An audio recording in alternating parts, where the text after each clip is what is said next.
Louis XIV rarely tried to hide his many affairs from the court, but one was so scandalous he had no choice. Known as the Sun King, Louis XIV ruled France for an astonishing 72 years. He came to symbolize the grandeur, glamour, and magnetic pomp of the French monarchy at its height. But behind the lavish parties and towering wigs lay a darker history filled with intrigue, scandal, decadence, war, fashion, and even more scandal. Louis XIV's mother, Anne of Austria, was 37 when she gave birth to him, after suffering 4 stillbirths. His improbable survival led Anne and others to believe that God had destined Louis to flourish and rule. Then came a surprise. Anne gave birth to another healthy son soon after. Since she and her husband, King Louis XIII, believed Louis XIV was fated for the throne, and devised a plan to prevent any rivalry between the brothers. She encouraged the younger son, Philippe, to wear girls' clothing and pursue more traditionally feminine activities, hoping this would steer him away from the military sphere and from ever challenging his brother. Did it prevent sibling rivalry? Yes. Did it affect Philippe in other ways? Absolutely. When King Louis XIII died, Anne became regent for the young Louis XIV. As regent, she had to balance competing court factions, often at great personal risk. She made controversial decisions to consolidate power for her son, moves that enraged the feudal French aristocracy. These tensions sparked a series of civil uprisings known as the Frondes, which put Anne and Louis in grave danger. One night, rebels stormed the palace and demanded to see the king. They entered Louis's bedchamber, where the terrified boy pretended to be asleep. Thankfully, it worked. They left without harming him, but the incident forced Anne and Louis to flee Paris in fear for their lives. The trauma of rebellion left a lasting mark on the young king. It ended his carefree childhood and planted a deep mistrust and even hatred of the Paris court and nobility. That experience would shape the entire course of his reign. Louis reached the age of majority in 1651, shortly after his 13th birthday. Now that her son held full power as King of France, Anne of Austria set her sights on achieving peace with Spain, and she had a plan. To modernize, Louis XIV's wedding to Maria Theresa, the daughter of the King of Spain, might seem bizarre. First, there was a marriage by proxy in Spain, where a stand-in took the groom's place beside Maria Theresa. A lavish ceremony followed in France, complete with plans for a traditional public consummation. Yes, tradition dictated that the royal couple would consummate their marriage in front of witnesses. Thankfully, Anne arranged for it to happen in private instead. It was unusual for a foreign queen to have her mother-in-law's support, but Anne took to Maria Theresa right away. She understood how hard it was to be an outsider at the French court, and, as it happened, she was also Maria Theresa's aunt. This family dynamic kept Louis XIV on his toes. The Sun King, however, was far from faithful. He tried to keep his affairs discreet, but Louis XIV was both a prolific lover and a prolific father.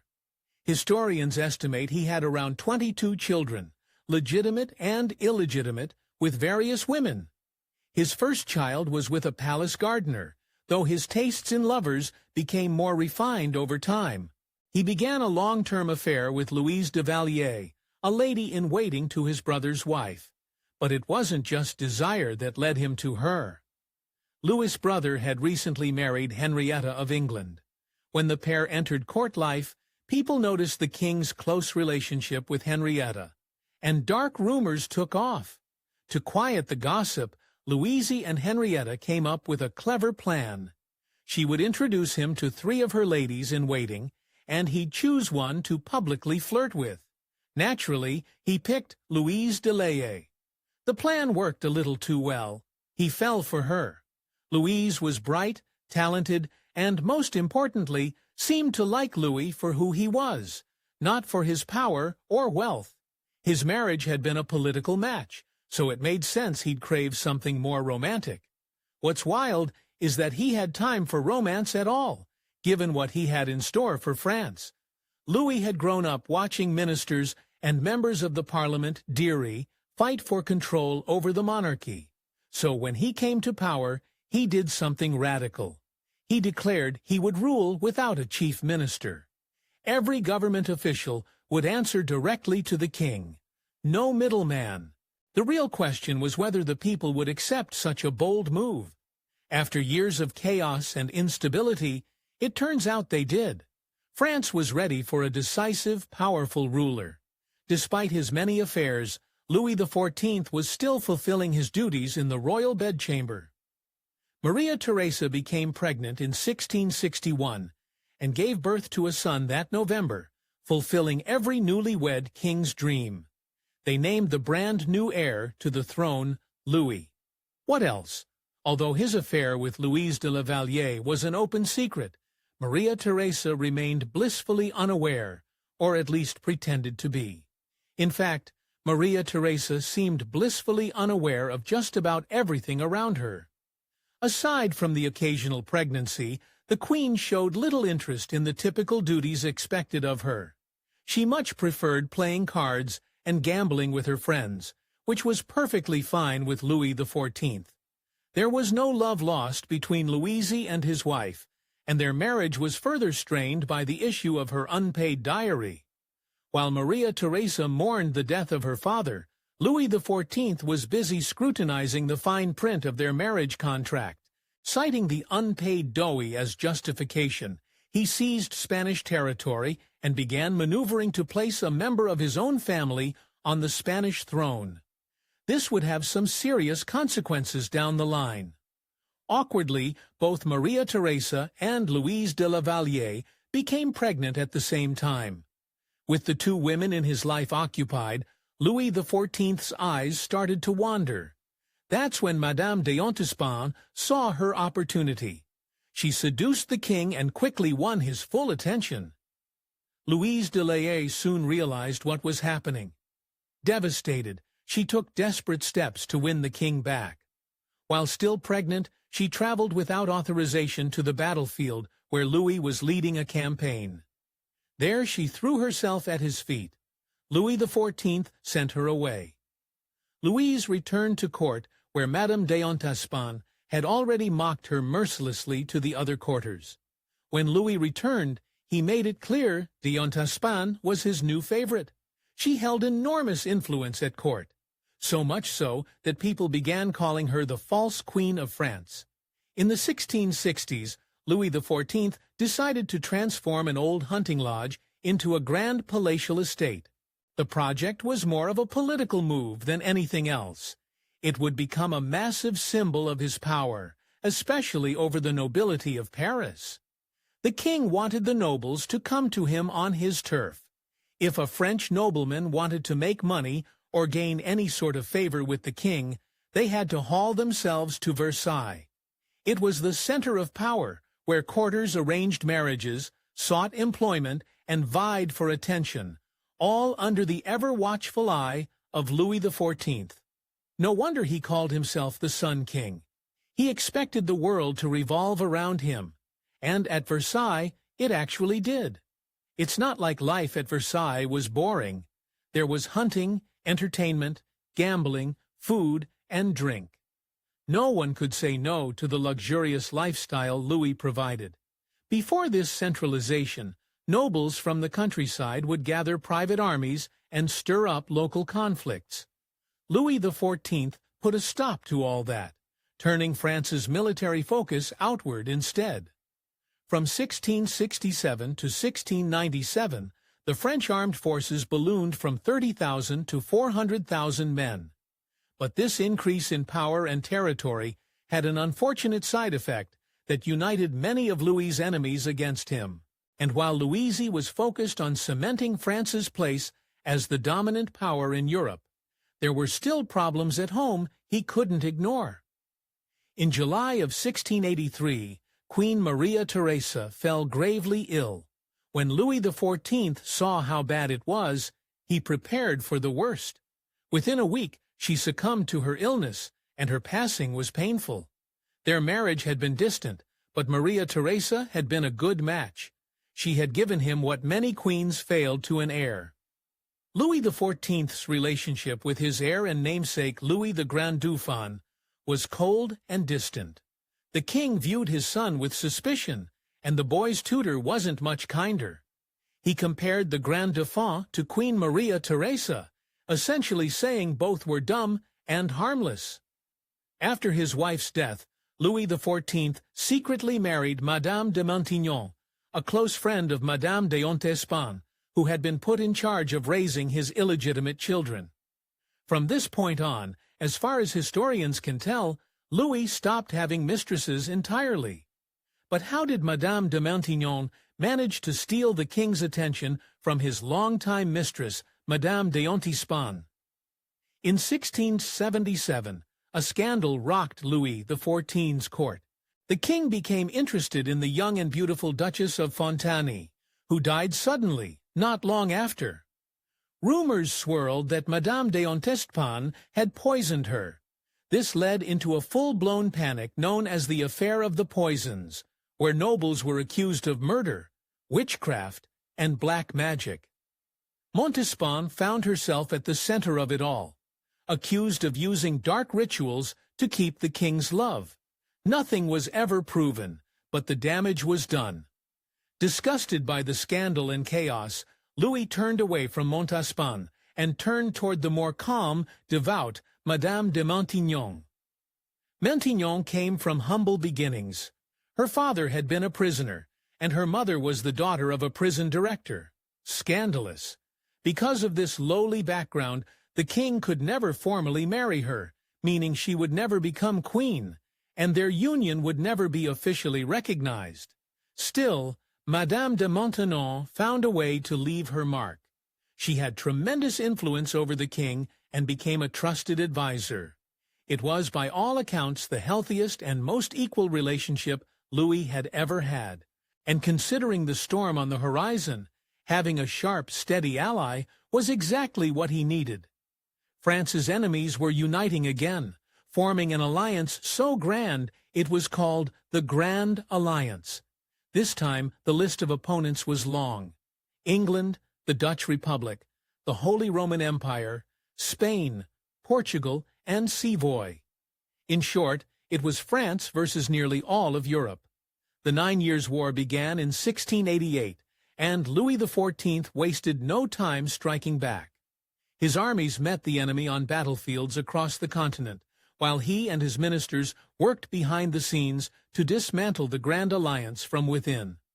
France won several key battles, but after years of fighting, the cost was steep. Exhausted and nearly broke, France eventually made peace, keeping some crucial territories, but at a high price. Louis XIV was eager to avoid further conflict, but he also had something else on his mind. King Charles II of Spain was childless and dying. Years earlier, Louis had exploited an unpaid debt to ensure that his grandson, Philippe of Anjou, would be in the line of succession for the Spanish throne. Technically, Charles II had agreed to name Philip of Anjou as his heir. But the problem was massive. If the French royal family suddenly controlled both France and Spain, it would totally disrupt the balance of power in Europe. So, the Grand Alliance formed once again, this time to take on both France and Spain. The War of the Spanish Succession was longer and far more grueling than the war that came before it, but France and Spain proved to be tough opponents.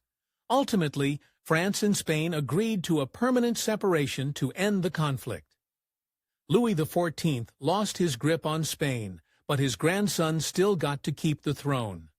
At 76 years old, Louis turned his attention to his legacy. Throughout his reign, Louis XIV had been a devoted patron of the arts, and under his rule, France experienced a cultural renaissance. One of his greatest passions, dance. He didn't just love ballet, he performed it. Louis appeared in more than 40 major ballets, playing around 80 roles. That's a resume that rivals even some professional dancers. But Louis didn't only want applause on stage. He wanted to be remembered visually and gloriously. He commissioned more than 300 formal portraits of himself, each one portraying him with regal authority or divine symbolism. His obsession with his image didn't stop at paintings. Louis had an enormous wardrobe of extravagant clothing, shoes, and towering wigs, all crafted to make him appear larger than life. With his high heels and wigs on, he stood over 6 feet tall. In reality, he was just 5'4". And yet, behind all the grandeur, a mystery lingered. In the mid-9th century, writer Alexandre Dumas published The Man in the Iron Mask, a novel based on a real figure, a mysterious prisoner kept in various French jails for 34 years. His identity was never confirmed, but speculation ran wild, and much of it pointed directly to Louis XIV. Philosopher Voltaire claimed the masked man was the king's illegitimate half-brother. Others believed the prisoner was something even more scandalous, Louis XIV's secret twin. The theory went like this. Since the royal family had a history of twins, Louis XIII and Anne of Austria had hidden the younger sibling to avoid a succession crisis. When the boy eventually learned the truth and tried to claim the throne, he was imprisoned and forced to wear an iron mask to conceal his resemblance to the king. Historians have debated the story for centuries, but the whispers followed Louis XIV for the rest of his life. There was yet another rumor that clung to him until the end. When his brother Philip's first wife, Henrietta, arrived at court, gossip claimed that Louis had an affair with her. Some even believed that he, not Philip, had fathered her daughter, Marie-Louise. Even the Sun King couldn't escape mortality. Though he seemed invincible, Louis XIV battled numerous health issues throughout his life. In 1711, his son and heir, the Grand Dan, died suddenly. His next best option was his grandson, Philip. But Philip had already renounced his claim to the French throne to rule Spain. That left Louis's great-grandson. And if you can believe it, the boy's name was, you guessed it, Louis.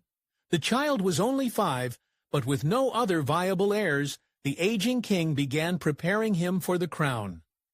In the summer of 1715, Louis XIV developed gangrene. It was a slow and agonizing decline, and on September 1st, just 4 days before his 77th birthday, he died at Versailles. His reign had lasted an astonishing 72 years, the longest of any monarch in history. Upon his death, the throne passed to his 5-year-old great-grandson, who became King Louis XV. Louis XIV left behind a powerful and complicated legacy. He transformed France into a cultural and military powerhouse. But his relentless ambition came at great cost. From scandal and war to opulence and innovation, his reign shaped Europe for generations. Even in death, the myth of the Sun King endured. Part man, part legend, and forever a symbol of absolute monarchy at its peak. Thanks for watching History Expose.